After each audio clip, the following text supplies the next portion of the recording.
जी मैं हूँ वीडियो शुरू करन लगा। मेरी तरफ तो देखण और सुनने वालियां नूं सलाम, प्यार भरा सलाम कबूल होवे। अज तुहानूं करोना वायरस के बारे जिहड़ा एक गरीब बंदा बहुत तंग आया, मजदूरी करदा सी और सब्जी बेचदा सी, ओहदा अज तुहानूं हाल सुणाने असीं, क्योंकि वो साडे कोल रोज़ाना आके ये पिटदा भी मैं मर गया भुखा, मैं मर गया। अज तुहानूं ओहदा वीडियो दिखाते हैं सारा। हाँ जी, उसकी तरफों असीं अज वीडियो बनाउण लगे हाँ, क्योंकि ये बंदा बड़ा तंग है तो हुकूमत वालों भी कोई रिलीफ नहीं मिलिया, कोई पैसे नहीं मिले। लो जी सुनो हुण तुसीं इहदी कहानी। लो जी सुनो। हाय रे करोना वायरस, हाय रे करोना वायरस, भुख नाल मार गई है करोना वायरस, यारां नूं छड़ा गई है करोना वायरस। मजदूरी करन जांदे सी, रोटी एक कमांदे सी, भुख नाल मार गई है करोना वायरस।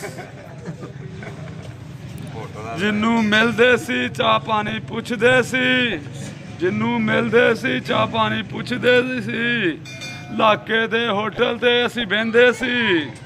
जदों दी आई है करोना वायरस, भुख नाल मार गई है करोना वायरस।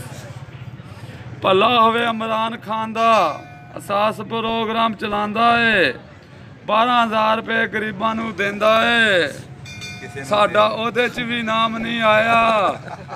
हाय रे मार गई है करोना वायरस, भुख नाल मार गई है करोना वायरस।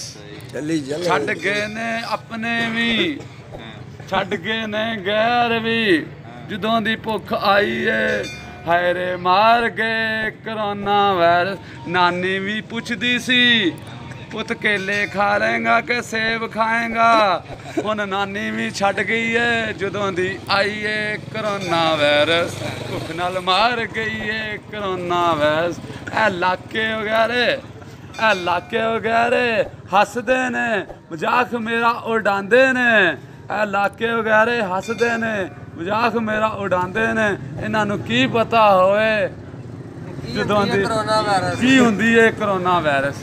लो जी इस बंदे की हाल दवाई तुसीं सुन ली है।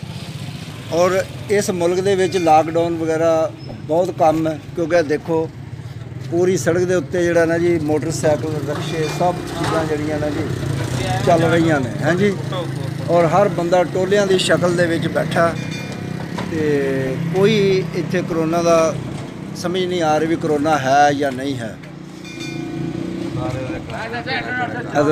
हाँ जी चलो ठीक है जी, चढ़ गई ये चढ़ गई जी। लो जी मेरी वीडियो नूं ज़्यादा तो ज़्यादा लाइक और सब्सक्राइब करना और बेल आइकॉन नूं जरूर दबाना और कमेंट्स भी जरूर करना कि इस बंदे ने जिहड़ी दवाई दित्ती है ये सच्ची है या झूठी है।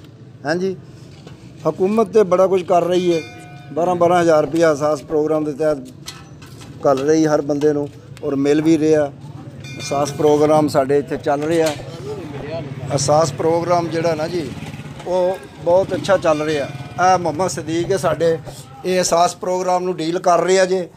देखो गरीबां नूं ये पैसे दे रहे हैं। हाँ जी, ये कोल जिहड़ा ना जी आ रहे हैं पैसे एहसास प्रोग्राम के। अस्सलाम वालेकुम जी। ये जिहड़ा ना जी देखो साहब लिख रहा है सारा, हुण भी ये बड़ी मेहनत कर रहे हैं, पैसे लिया के बैंक चों इन्हों फिर गरीबां नूं इत्थे दिंदा। और अगर वो जान बाहर पैसे लैण वास्ते उन्हां दा 30-40 रुपए खर्चा वैसे ही आ जाता, किराया भाड़ा, उत्थे फिर लाइनां च लगना पैंदा। इस वास्ते मोहम्मद सदीक जिहड़ा ना जी ये पिंड दे विच जिहड़े पिंड वाले बंदे उन्हां नूं जिहड़ा ना जी पिंड दे विच ही इसने सहूलत दित्ती हुई है पैसों की। इत्थों गरीब लोग आके एहसास प्रोग्राम के तहत जिहड़े 12,000 रुपया आके लै जांदे ने। ये गौरमेंट का बहुत अच्छा कदम है। अल्लाह इस करोना वायरस नूं जिहड़ा ना जी ख़त्म करे और लोग अपना कमान ते अपना खाण, क्योंकि ये जिहड़ी इमदाद है ये भी जिहड़ी है ना जी सिर्फ मजबूरी के तहत दित्ती जा रही है। हर बंदा नहीं चाहता कि मैनूं इंज पैसे मिलन।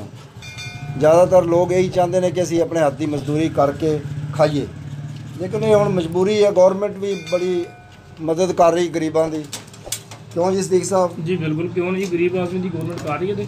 आवाम खा रही है इतना जितना दे रहे हैं डेली रोजाना काफ़ी तो उससे पैसा जा रहा है। ਹਾਂਜੀ भाई दुकान बंद होने के बावजूद मैं 84,000 रुपया दे चुका जी।